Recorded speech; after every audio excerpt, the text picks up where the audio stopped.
This is one of those dank, drizzly kind of days. It rained earlier and now it's kind of backing off a little, but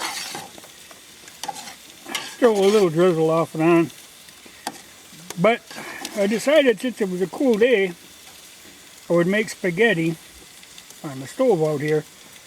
And what I did, I made quite a batch. And everything but the ground beef and the mushrooms, they were bought, but everything else is out of the garden.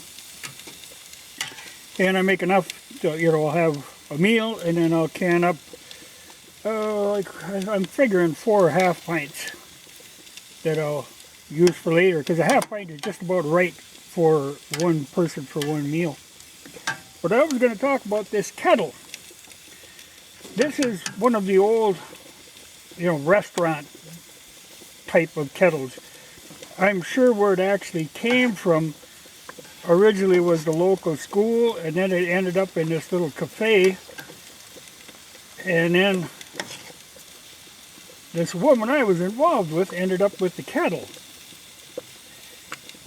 And I always, she kind of fancied herself a bit of a cook, though not really. A lot of people, they learn to cook one thing and fancy themselves cooks. But I always envied this kettle. And I always schemed how I could get a hold of it. But you know how, when people, like a lot of times a married couple, when they get divorced, then all of a sudden they fight over the stupidest goddamn things. And so I didn't want to mention this kettle because I was trying to get my hands on it, but if she knew how much I wanted the kettle, I'd never be able to get a hold of it. But I kept an eye out, and eventually she was moving and she had a rummage sale, and I scooped up this kettle.